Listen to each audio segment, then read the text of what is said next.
Alright everyone, my name is WonderWooDz and welcome back to another video here on my channel. If you do like this video, before we get into it, please do hit that like button or hit it at the end just before the video ends. Either way, thank you for watching, and also don't forget to subscribe to my channel. Today the gameplay you're going to be watching is a free-for-all on the map Freight in Call of Duty Ghosts, and I'm going to be using the K7 gun with the weed camo. Today's story, what I'm going to talk about, is a story regarding Eric Garner. A lot of you may have heard of this story in the news in the last couple of days. It has only come to light for me this past 24 hours, and I thought I would make a video and give my 2 cents on what I think of the whole story, and basically what I think of how it all went down and how the man was treated. There is a video to the story which will be in the description below. Please do go and check it out after you've watched my video, or before, one of the two, and you can see if my opinion is right or wrong, or you agree or you disagree, or maybe give a comment down below with maybe a point that I missed in this video. I'm not claiming to be anybody special. I'm just basically giving my 2 cents on a story that happened in America, and hopefully you guys can take a second to hear my opinion. So we're going to go from the start.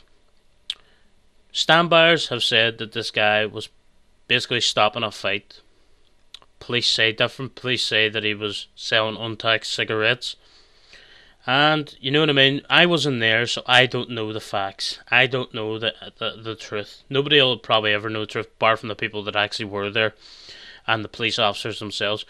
But what I do know is, whatever happened, it shouldn't have led to what did happen in the end. And that was that Mr. Garner was put in a chokehold and by the police, and you see that in the video, and they basically take him down to the ground. 6 police officers take him to the ground, and I honestly do not know why 6 police officers were needed. Whenever he was already on the ground, he was screaming. I say screaming. He was like shouting, like, you know what I mean? That he couldn't breathe. I can't breathe. I can't breathe. I can't breathe. I can't breathe. And you'll see that in the video. And you know what I mean? The guy, I forgot to mention, Eric Garner was he was asthmatic. There we go. I got my English right this time. And I also am an asthmatic. You know what I mean? I've got asthma myself. I've suffered from it since I was a baby, and I can sort of sympathise with how Mr. Garner must have been feeling whenever this guy put him in a chokehold, because I've had a couple of asthma attacks in my life.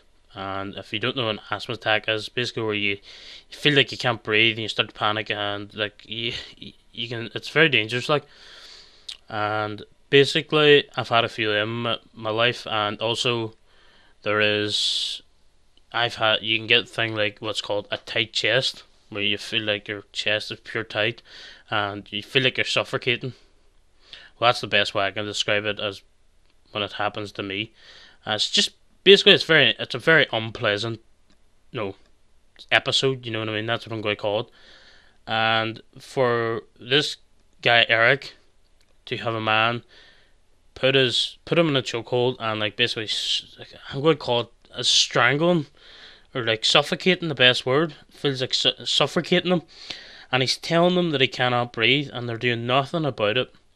And this is the part of the video that really bothered me, and I'm going to be honest, because why could those police officers take 3 seconds to go, right, we've got him on the ground, he's at no risk, there's 6 of us on top of him, he can't breathe, what's the harm of taking my arm from around his neck and stopping, chokeholding him and letting him fucking breathe?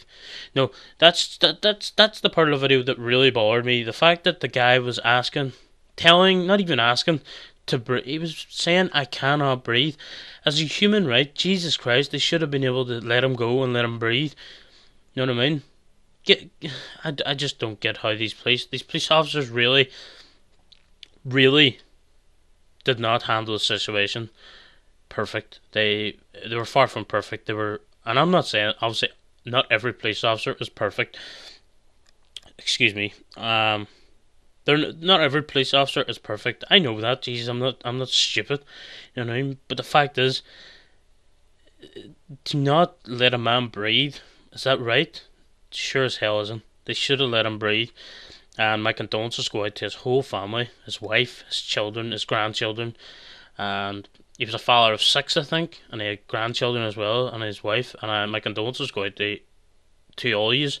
It's absolutely horrible, this story, and I said that's I never really make videos on topics like this, but I felt like I needed to because it was really, really, really horrible what happened to this man. He was described by his family as like a big bear, a big gentle giant. You know what I mean? And I say I feel really, really. My heart does go out to his family. Like this is it's one of them stories where I'm just like shaking my head when I was watching the video. That's the best way I can describe it. And as I said, I hope the investigation goes well for the family, and I hope that the police officer that got him in a chokehold is brought to the courts and put through his paces and asked why he did not let the man breathe. Because in my case, the video was a big part. Like if when it goes to court, you know what I mean, they're going to see that he was struggling to breathe, and they should have let him breathe. And I'll be baffled and damned to know why he didn't. And the man, Eric Garner, did not seem a risk to the police officers at all. But you don't know what was going through the police officer's head that day. But guys, my time's up. If you would like to comment down below and tell me what you think about this story, please do. And I'll see you in my next video. Peace.